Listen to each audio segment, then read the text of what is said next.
Hi guys, welcome back to my channel. So happy to have you here with me again. If you are new, welcome. So today when I am recording this, I record about a week in advance. So I am recording this on Sunday, May 8th, which is Mother's Day. And that's what makes today's video even more exciting to do.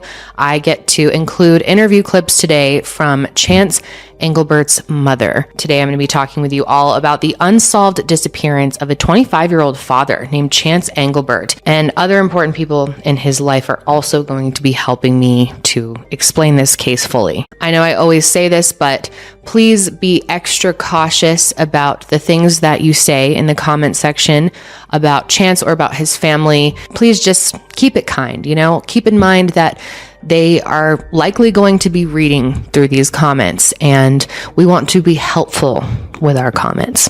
I just want to give that reminder, as always, that the people that are living through these true crime cases are real people, and this is very emotional for them. Coming on this channel or any type of interview is very difficult and can be draining and emotional, and the more support we can give them, the better. So let's go ahead and jump right in here. So this is Chance Leslie Englebert.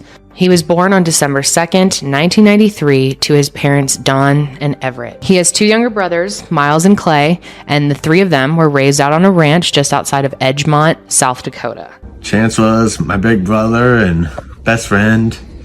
He was my mentor, and just about everything we would do, we pretty much did everything the same. We'd always hunt and fish and building cars or driving in derbies. And Chance loved living out in the country. From a young age, he really seemed to do well there, and he was always interested in becoming a bareback rodeo rider. As a fifth grader, he was actually too young to start as a barebacked horse rider, so he started riding bulls instead. He did this for about 3 years, and in 8th grade, he was finally old enough to move up to rodeo bareback riding. Watching that bull go last night, he was just a sweetheart. I was really wanting to draw him, and then today he kind of came out there, and he's a little trickier to ride. He kind of went out there across there, really wanting to sit me back, but I just cowboyed it out and made the whistle, so.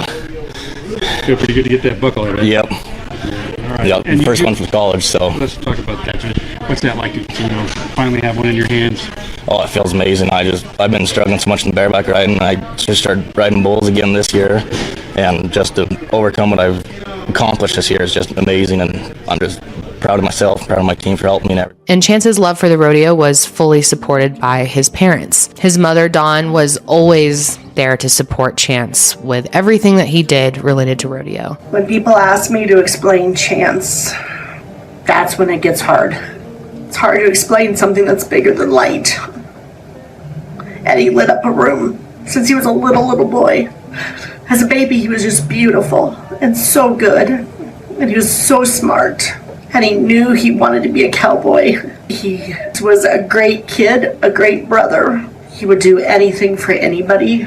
He believed in paying it forward. I was so blessed to get to spend so much time with all three of the boys. Chance was shy, could be a little awkward at times, but just a great all-around kid. I just wish he would have known how good he was, how talented he was. He kind of lacked in the confidence on that. But he was a very talented, hard-working young man. And not only did he love rodeo, he was also really good at it. He was very successful in the years that he spent riding, and he actually got a full-time scholarship to Laramie County Community College. Chance was incredibly athletic and also a very fearless type of guy. It was pretty wild, but that's kind of the way I grew up, is being a little wild on a bareback horse, and that's why I love doing it, and so it's a lot of fun.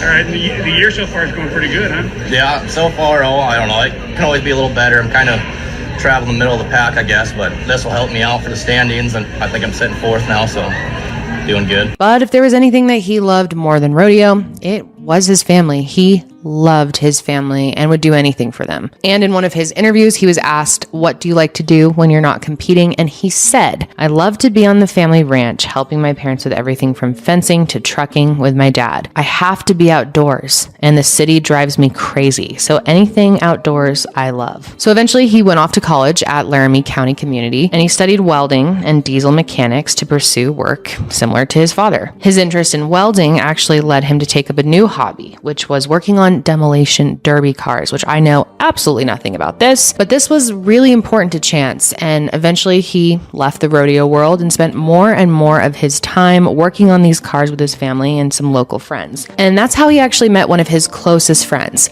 Matt Miller. The two of them worked a job site together where they actually both worked on mining, but they also did a lot outside of work together. They hung out all the time. They would go hunting, fishing, and all the people that were close with Chance say that he was one of the hardest working people that they knew. People said that he was the type of person that wouldn't complain about working. He was always willing to work sun up to sundown. And even when he ran out of work to do, he would find a useful way to use his time. He was a very active person, and he was also very positive. He didn't spend a lot of his time complaining, according to his friends and family. Chance and I met in 2016 when he hired on at Bel Air Mine. He was extremely nervous and had failed his weld test to get hired on, but they brought him on anyhow, which was a good thing.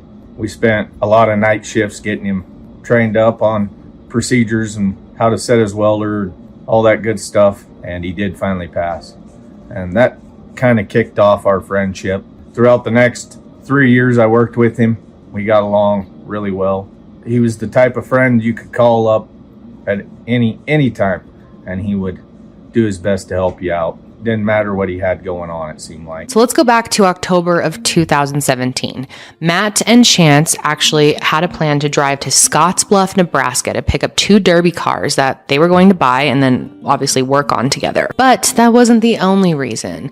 It was also a good opportunity for Chance to meet this girl that he had been talking to online in Scottsbluff named Bailey. Bailey has stopped making public comments about Chance online, but back when she did an interview with the Vanished podcast, and she kind of explained that she always knew who Chance was even before she actually met him. She was aware of him. I guess one of her ex-boyfriends used to do rodeo with Chance's younger brother, so that's kind of how she knew him. But it wasn't until October of 2017 when they finally really started talking and eventually met up. And at the time, his family actually kind of gave him shit because he was meeting this girl who was a few years younger than him. But he didn't seem to mind. I mean, he was super excited to meet Bailey and also very nervous. And as soon as the two of them met, they hit it off and they started dating right away. Bailey has mentioned in interviews before that Chance was a wonderful man, and he always has been. She described him as having a bigger heart than anyone she'd ever met. Bailey was first introduced to the Englebert family in mid-November of 2017,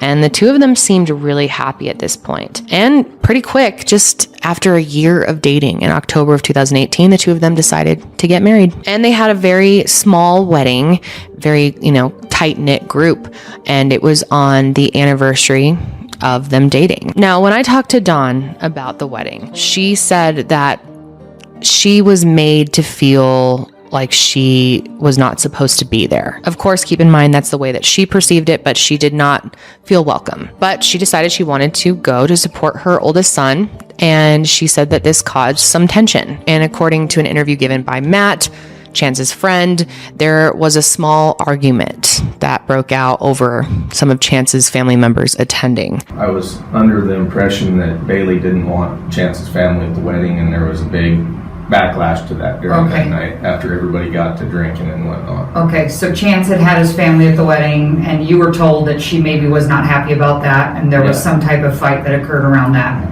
Okay, so it sounds like there might have been some tension with the families kind of early on. Yes. And according to Chance's mother, Dawn, the two of them, her and Bailey, had a fine relationship when they first met. It was a positive experience. So she was confused about where this kind of coldness that she was feeling was coming from. She said, in her opinion, things felt like they started to change as soon as Chance and Bailey got married. Now, Dawn is a very hands-on mother. She's always been close with her sons, especially Chance, and him being married was not going to change the way that she had always cared for him. And I guess things got even more tense after Bailey and Chance announced that they were pregnant with their first son. The pregnancy itself really wasn't a shock to their family. I mean, they knew that Chance wanted to be a father as soon as he could, and they were very happy for him. And they actually at first felt like having the baby could be an opportunity for them to kind of smooth things over with Bailey and her family. Maybe they could all come together for the child. So they were all feeling really good about it. And Chance was so ready to be a father. He was so eager for his son to arrive. He couldn't wait to do everything with him, from, simple things like being on the ranch, eventually bonding over rodeo maybe, or cars. He was just very excited to see what the future with his son would be like. And that day finally came for him on April 4th, 2019, when their son Banks was born. So it was my birthday, and they had snuck out and went and got me a present and a card. And they were both sitting there with their little smiles, and you could tell they were a little nervous and something was up. And they opened the card and it said, "Don't be mad. You knew you always wanted to be a grandma." And I, of course, was ecstatic and started laughing. And Everett's like, "Well, we knew it was coming sooner or later." And Chance said, "Well, that was a pretty good gift for your birthday, wasn't it?" And he was a very hands-on. He went to probably most of her doctor's appointments with her. In that 3 months, he was probably the best dad I've ever seen, and we were so proud of him. It's really unfair that he didn't get to spend the time he should have been watching Banks grow up and be the daddy he could have been.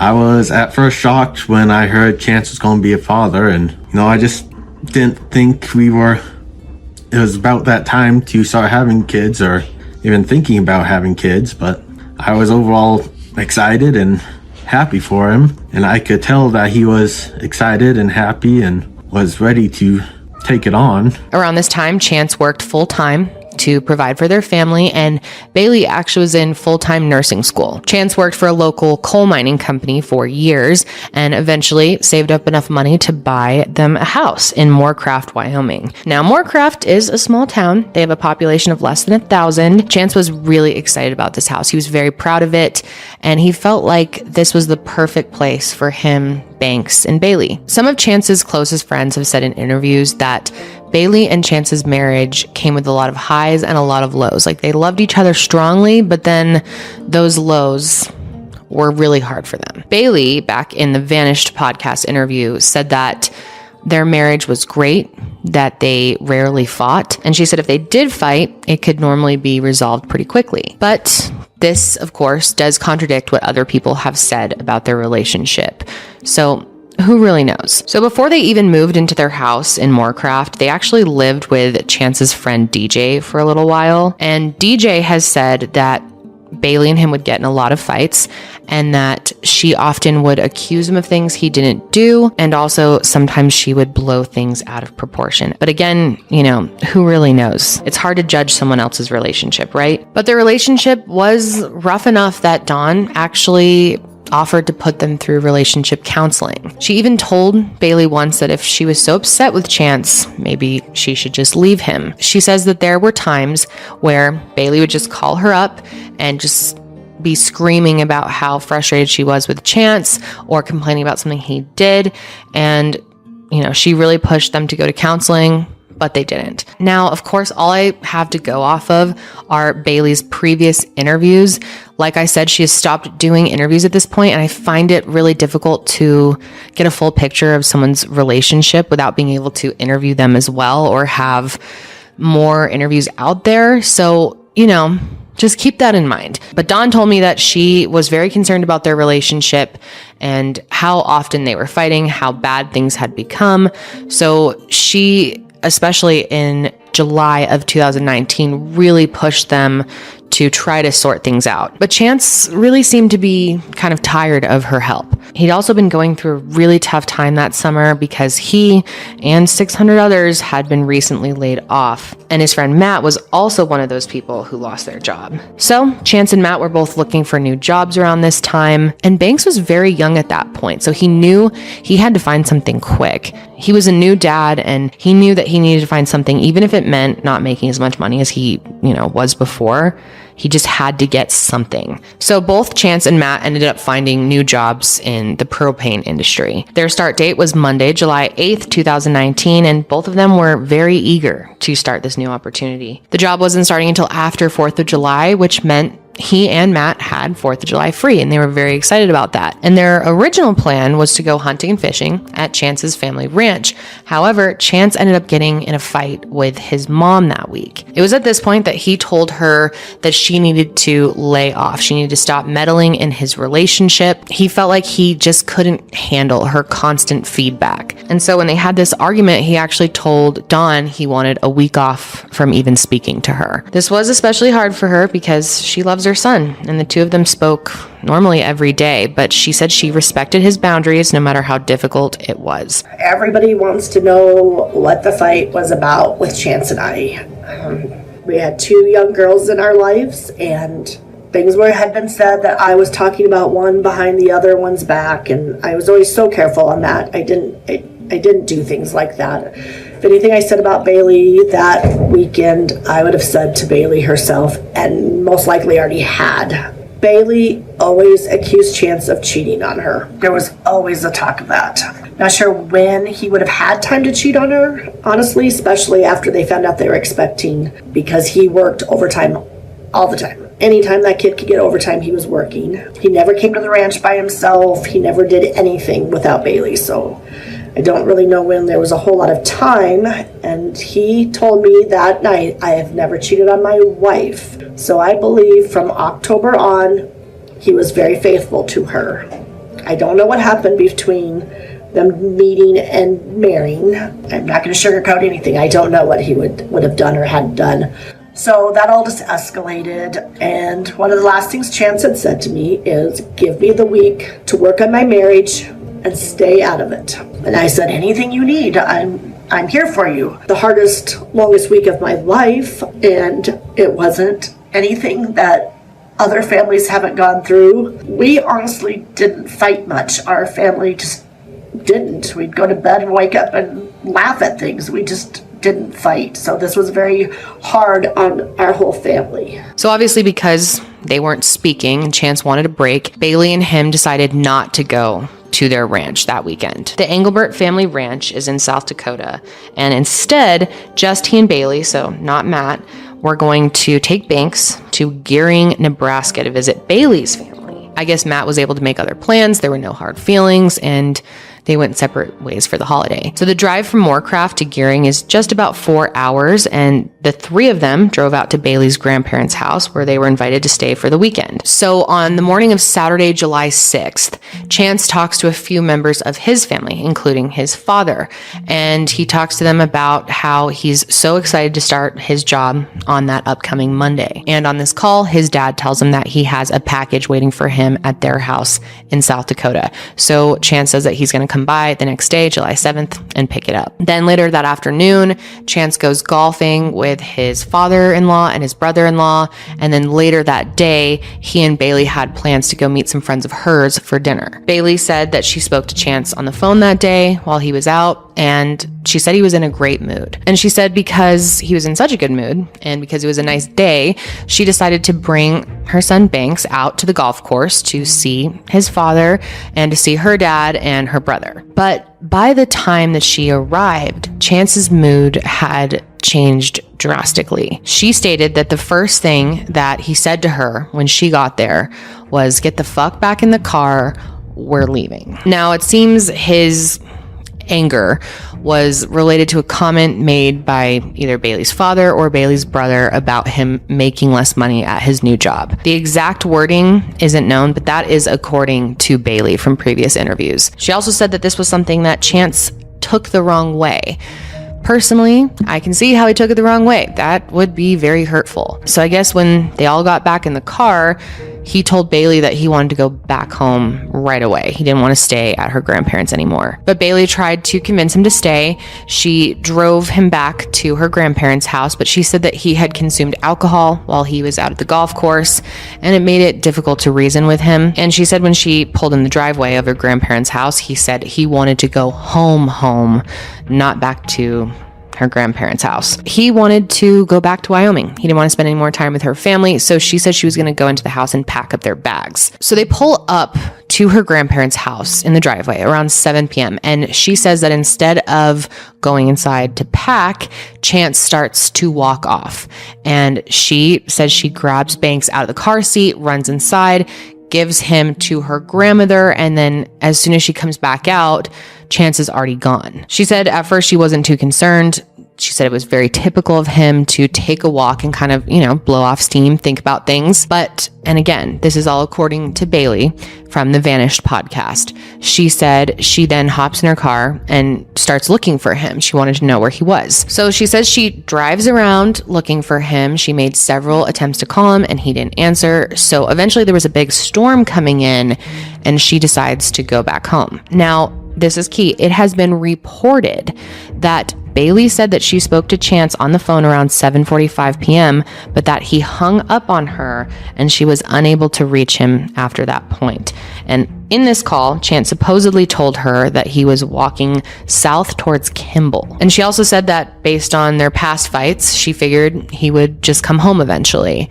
And she also noted that they did not fight in the car. She said his anger was purely directed at whatever family member made this comment to him. And again, it's not clear who exactly made the comment. So we do know that Chance did make a phone call at 7:23 p.m. And this was not to Bailey, but to his friend Matt. And when he talked to him, he explained that he was very upset.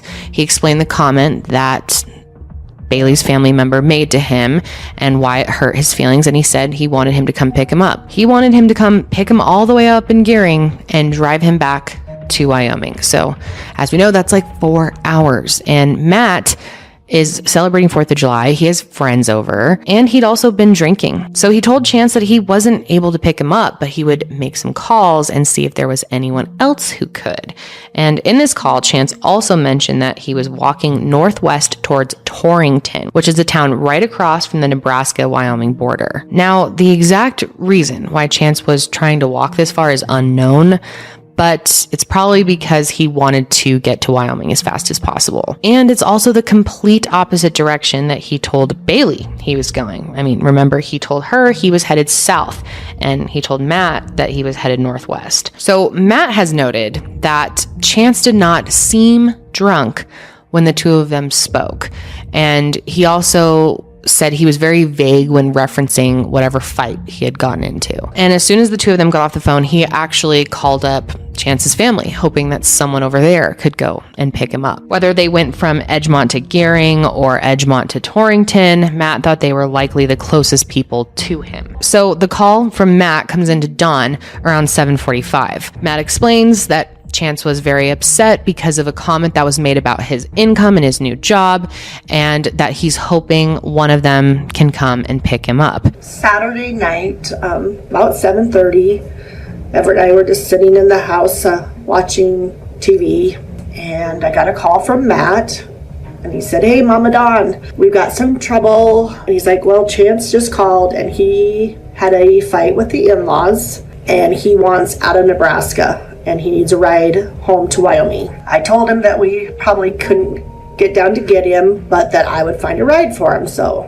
what do you think?" And I said, "Well, Matt, I'm thinking after our discussion and fight last week that I am the last one he's going to want calling him to hear about a fight with Bailey and her family. But I will get his Uncle John and his Aunt Katie to call and check in with him, see what we can do. Let's just stay in touch." And he said, "Sounds great." I started calling John and Katie. Everett called Larry, another coworker and good friend of Chance's that lived right across the street from Bailey. And Larry's like, "Gosh, no, I haven't heard from him. Let me call Bailey and see what's going on." Larry called Everett back and said, "I just told Bailey that she had to call and talk to you guys about this." So a few months later, Bailey called and told Everett that it's not that big of a deal. It was just a misunderstanding on something that Kyler said out at the golf course, and that not to worry, they were all out looking for him and that they would find him and they would stay in touch. So we called Matt back and said, he won't answer any of us. He wouldn't answer his dad. He wouldn't answer his Uncle John or his Aunt Katie. And Matt said, yeah, he won't answer us either. We keep trying. So this is when Dawn gets nervous and she decides to break their kind of no contact agreement for the week and just let him know that she wouldn't ask any questions, but if he needed a ride or a motel room, that he could ask her. So it was sometime between 8 and 8:30 that Chance's parents finally spoke with Bailey. So we talked to Bailey and Matt a couple times through the night. Around 9-ish, she had called and said there was a bad storm, that they had to take some time off looking for him, but they'd go back out after the storm. And so we just kind of sat back and waited and really thought that they'd find him. But the next morning, when Chance was still gone, panic really started to set in for all of them. What became especially concerning was a text message that came through from Chance's phone to his Aunt Katie at 9:08 p.m. I called him first and asked him, hey buddy, I just had a couple questions for you. Would you mind giving me a call? I didn't want him to think that we were all worried about him or checking up on him or that he wasn't handling something correctly. After he didn't answer and I text him, hey, tried calling you, have a question, would you call me back? I didn't get a response until 9:08 and I got an I'm and an emoji face with the straight line mouth and then some gibberish after that. And I responded with, you are what? Are you okay? And I got nothing after that. It's not something normal for him just to walk away. Something that had to have happened for this to all be that way. And it became clear to the Engelberts sometime after 11 a.m. that Chance was considered a missing person. So that morning, Bailey ends up filing a missing persons report with the Gearing Police Department around 11 a.m. That morning, Bailey said she had first tried to call Verizon to see if they could help her place the last phone call that he had made. And of course, they weren't able to help her at that point. That's private information. So she contacts the police. So it actually took some convincing for the police to take this case seriously at first. According to Bailey, her and her family had to make several calls to the police before they would actually really consider him a missing person and form a search party. But eventually they did do a massive search. It took a few days to mobilize, but it included 17 law enforcement agencies, drones, divers, cadaver dogs, and volunteers on foot, horseback, and ATVs. Bailey posted on her Facebook page on July 7th that Chance had not come home and that he was missing. And this was actually when a lot of his friends found out as well, including his friend DJ. That day, Dawn also called every police station from their hometown leading up to Torrington.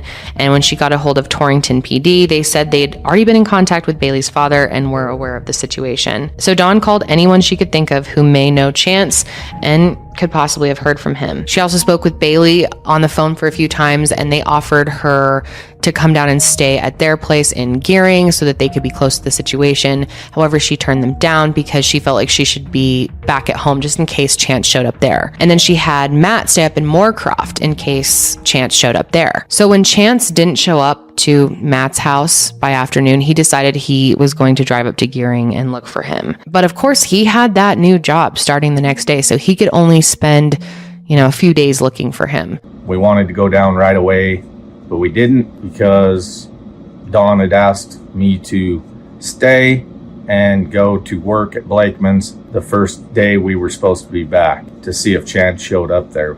That was just the kind of guy he was. He wouldn't miss a day of work unless something was terribly wrong. So I went to work at Blakeman's till noon, and then I left, gathered up everybody we could, and we drove down there to start looking for him. When we were down there, it was kind of hectic. Law enforcement was looking for him. We kind of just went to where they said his last phone location was and started out from there. We walked 2 miles of that river. We stayed down there for 4 days. Just looked in every nook and cranny trying to find him. We concentrated on the river. After the 4th day, finances forced us to return, go back to work. So the Engelberts finally decided to drive to Gearing on Monday morning. And Monday was the day where it felt like the search effort really kind of picked up. 2,400 acres were covered during the initial search, and the Engelberts drove around the Gearing Scottsbluff area for hours, searching for any sign of Chance, but they found nothing. But the searches weren't being organized around these areas for no reason. There's actually video surveillance footage recorded of Chance at 7:51 p.m. walking northbound at the intersection of Martha Road and 10th Street that evening. And this footage shows Chance as he comes up to a stop, looks down at his phone, makes a sharp 90-degree left turn, almost as if he's following directions. And his movements go with the direction that he told Matt he was going, northwest towards Torrington. Seeing those videos was an eye-opener to us. The first thing Miles said is, he's not mad in this. He might be upset, but he's definitely not mad. And I said, and he's not drunk. They all wanted us to think that he was like falling down drunk stupid. And maybe he was at the golf course when the fight started. But by the time he was on Martha Street and 10th Street at 7:50, I don't feel he was drunk. He looked like a normal kid walking down the street, and he had a plan and he knew where he was going. And I know there's been a lot of talk when he stops and looks at his phone and kind of pivots, and I really think he was busy on his phone. I think he was texting with Bailey, honestly, and he just kind of looked up to realize, oh, I wanted to go this way. I don't think there's any other things to it. I honestly don't believe he had a map out. I know a lot of people think that he was probably reading a map to know how to get where we wanted to go, and although we're not very familiar with Scotts Bluff and he'd only been there 10-15 times, we rodeoed a lot in Torrington. We traveled that area a lot, and he knew how to get to Torrington. That wouldn't have been an issue. He wouldn't have been looking for a shortcut. I just feel that showed shouldn't have been any problems with Chance getting somewhere Saturday night. I think it's a great proof. For those that know Chance and watch the video, we all have said the same thing. Martha Road is in a small town called Tarrytown, which is about 2 miles from Gearing. So that means that he had walked a distance of about 30 minutes or so since he had left the driveway. So that surveillance footage actually captures Chance shortly after he had spoken to Matt.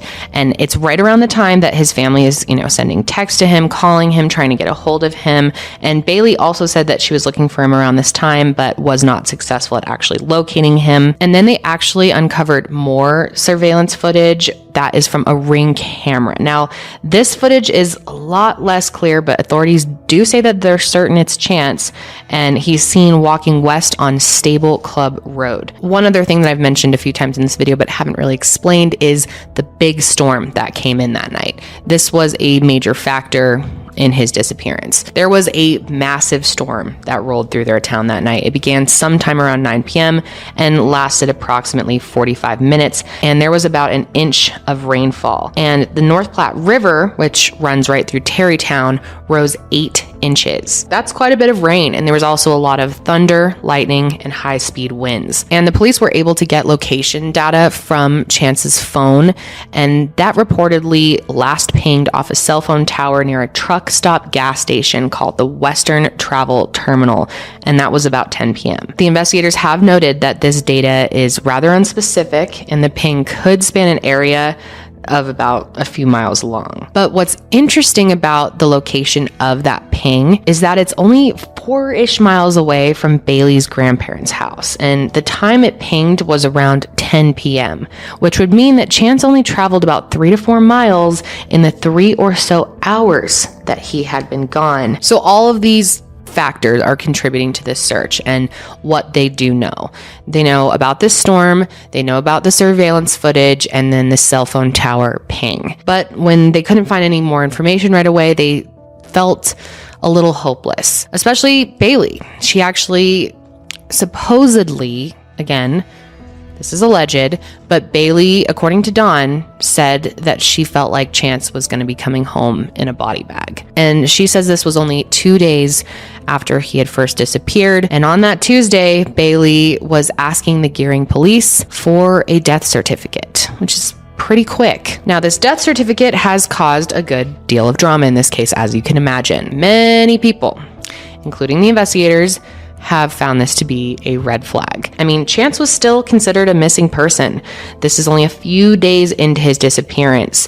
He was never at any point by the police considered to be a homicide victim. So why would she be asking for his death certificate? That's weird. So investigators asked her about this, and Bailey said that she was concerned for her future. She had a son to provide for and didn't have a job. So the death certificate would allow her to collect on his life insurance policy, making it possible for her to get by until she was able to get a job. Now, of course, there is still a lot of concern about this, a lot of public speculation. And investigators have said that Bailey and her family have been completely cooperative with them throughout this entire process. I've spoken with Bailey several times, formal interviews, phone calls with follow-up questions, occasionally a text message for a follow-up just based on a tip that comes in. She's always been very cooperative with me, very cordial. Interviewed her at length. My first interview with her was probably a couple hours long, so she's always been very cooperative with me.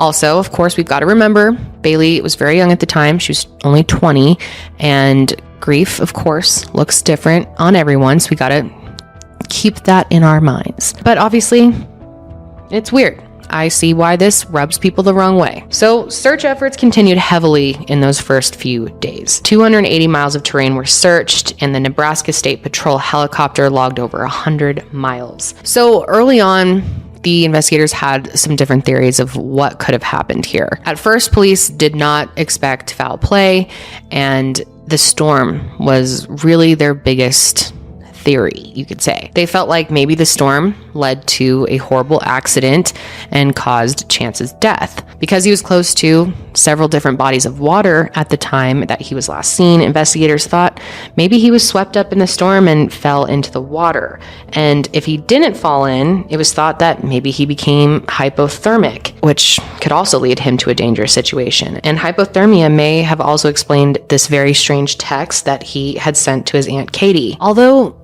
becoming hypothermic after being out in a storm for only 8 minutes doesn't seem plausible. But investigators did get permission to drain a canal that ran along the road that he was last seen on.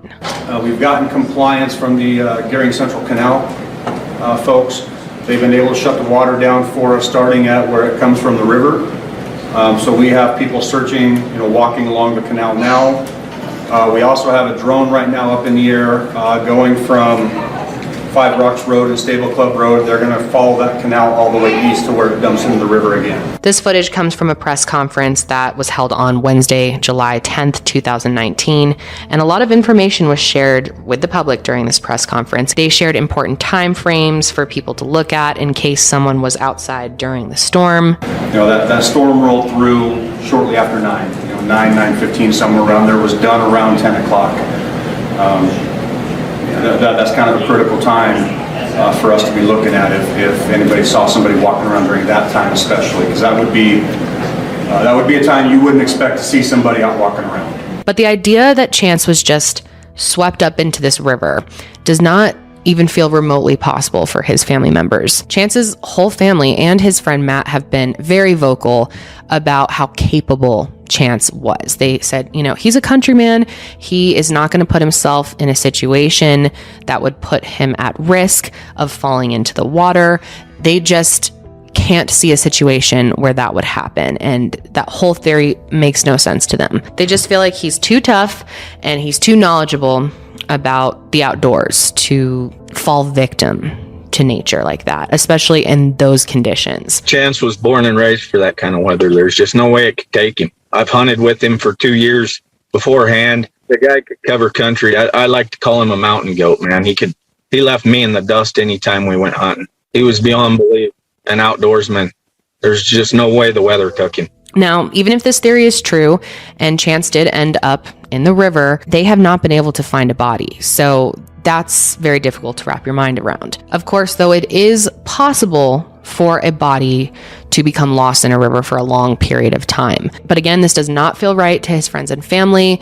And Matt has actually stated that Mother Nature doesn't hide a body like that. This theory makes us all angry, very angry. And I think it's a bunch of BS, honestly. Chance was a ranch kid. He rode bucking horses and bulls and played football and did demolition derby. He's stronger and bigger and smarter than that. I'll never believe that is even close to being a theory.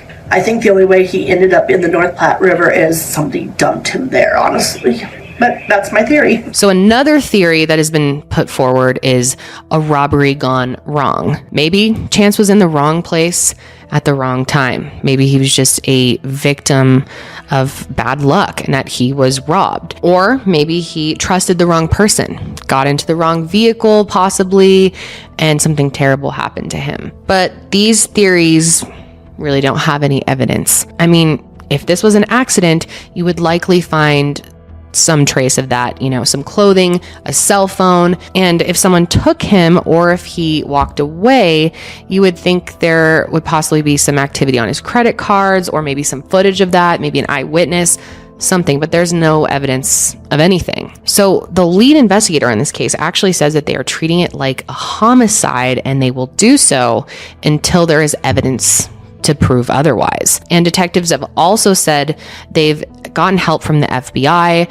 They've also used canines in their search, and they say that they've administered polygraph tests while chasing down leads. And they've gotten some tips, but unfortunately, none of them have led anywhere. And despite the fact that they have followed through on all the tips that have come in, they say that they have found that people are telling similar yet ever-changing stories. So that brings us to go over a few things that are important to mention that have happened along the way during this investigation. So number one, a random phone. There is a story about a mysterious cell phone that was found on Chance and Bailey's front porch. The day after Chance went missing, a friend of his says that he stopped by their place to see maybe if Chance had gone home, and when he got there, he saw a cell phone just sitting on their porch. And he wasn't sure if it was Chance's, so he called Matt to tell him what he had found. So Matt tells him that he would go take a look at it on his way into town and to just leave it there. And then he also calls Bailey and lets her know about this phone. He thought, maybe she would know who it belonged to, but she didn't. But what's strange is by the time Matt goes to their house to see this phone, it was gone. He spoke to Bailey again, and she says that she called a neighbor and they went and picked up this phone. And the fact that she had asked a random neighbor to go and pick up the phone has been kind of confusing to a lot of people. This whole phone thing is sketchy, but it's been reported that the phone never even made it to police for evidence. It's never been, identified as Chance's phone, but the circumstances around it are just weird, and there's a lot of stories that it belongs to the town drunk. So I have a big question mark about the phone. So another thing that has been noted by Matt, so this is coming from Matt, he says that, he started that job that Chance was supposed to start with him that week. And the first week that he's there, he's approached by someone in HR. And according to him, they ask him if there's any reason why Bailey wouldn't want them to hold this spot at this new job for Chance.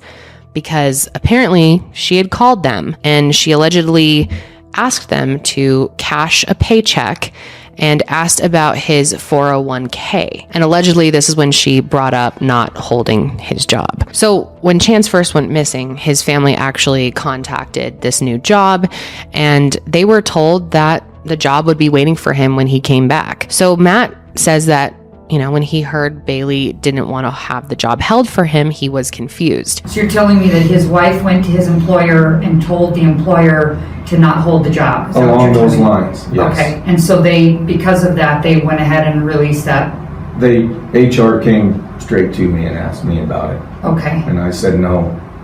Well, I contacted Dawn, told her about it. She said no, hold his job. And I told him also. So this whole thing, again, is very sketchy and confusing, but I do know that both his new employer and his previous employer have both stated that they have a job for Chance when he comes home. So that brings us to the third thing that I wanted to go over here, which is really weird. So there was an arm bone that was discovered by two men hunting along the North Platte River in Minneterry, Nebraska in October of 2020. And at first it was believed that this bone could belong to Chance. But of course, Chance is not the only missing person in that area or surrounding areas. There is a second man who had also gone missing in that area around the same time. And I guess a piece of clothing was found near the bone, and it was more similar to what the other man had been wearing and not to what Chance had been wearing. But of course, investigators sent it off for testing to see who it actually belonged to, but the bone was in pretty bad condition. It actually had to be sent to 2 different labs, and results have come back now, which it took 2 years to get those results back, which is wild. And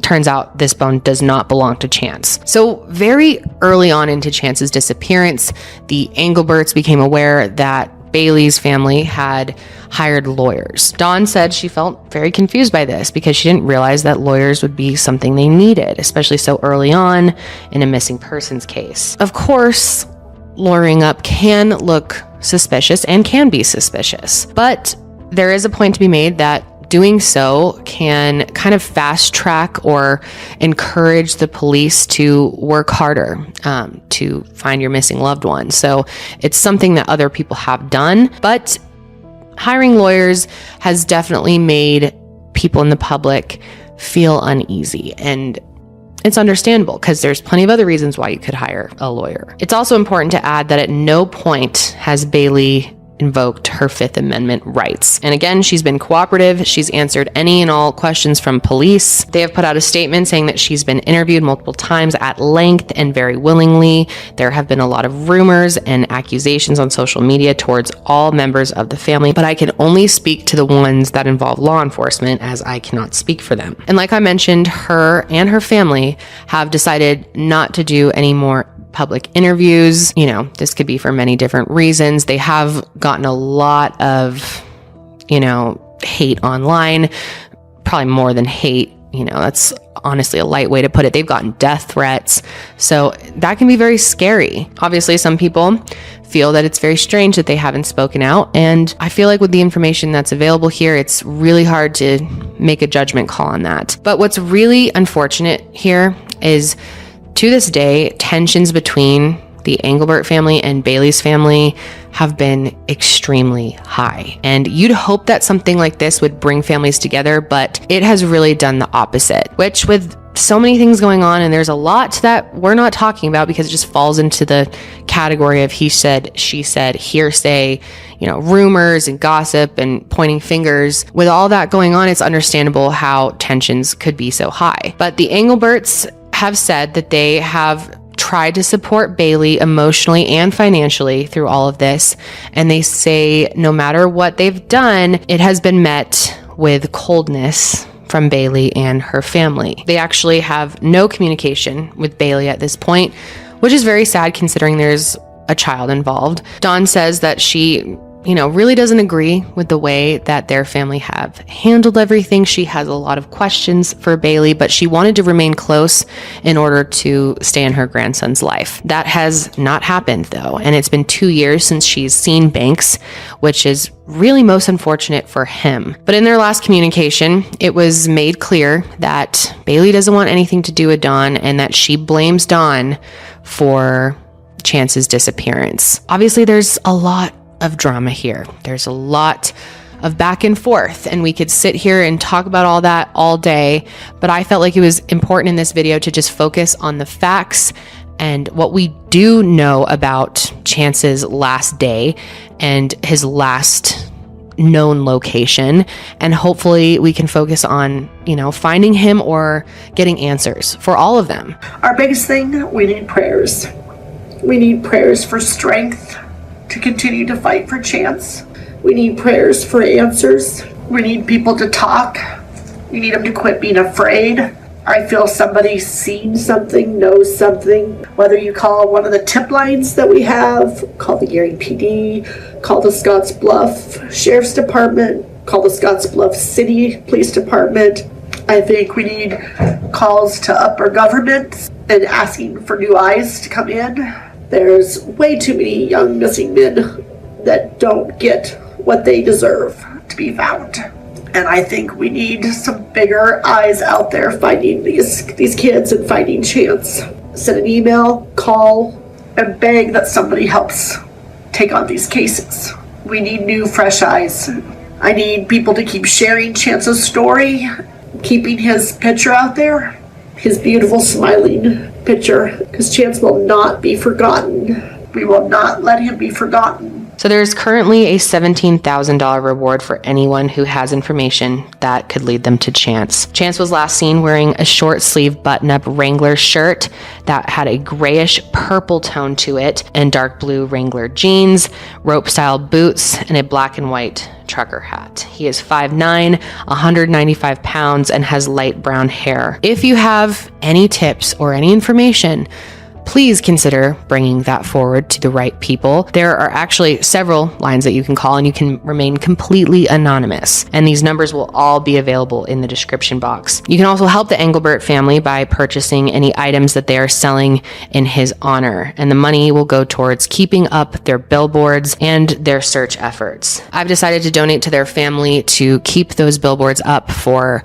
6 months of time. I got the pricing from her and have discussed that with her and have sent them money for that. And I think it's really cool that they're able to use billboards. I know they can be very productive in a lot of cases. I know they haven't had a whole lot of luck with them so far, but I think it's important to keep the faces of the missing up and in the public where they were last seen. Like Dawn mentioned, you can call or email the Nebraska State Attorney General's office to ask that they take over the investigation. And I want to note that Dawn has been asked to stop contacting the Attorney General's office. So if you would like to contact them yourself, it always is extremely helpful in these cases. So I will have information of how to do that below, as always. So I wish I had more information for you guys. I really do. That is really all the important information to go over. It's been 3 years now that Chance has been gone, and all of them have so much pain. It would be amazing to finally see either justice for Chance or just that closure for their family, knowing what happened. He deserved way better than what he got. He should have got to grow old and been a dad and a grandpa and took care of his family. He missed out on a lot, and it's not fair. That is going to be it for me today, guys. Thank you for joining me for another episode, and make sure you follow the show on Spotify and Apple Podcasts. It really does help me out. If you want to watch the video version of this show, you can find it on my YouTube channel, which will be linked, or you can just search Kendall Ray. I will be back with another episode soon, but until then, stay safe out there.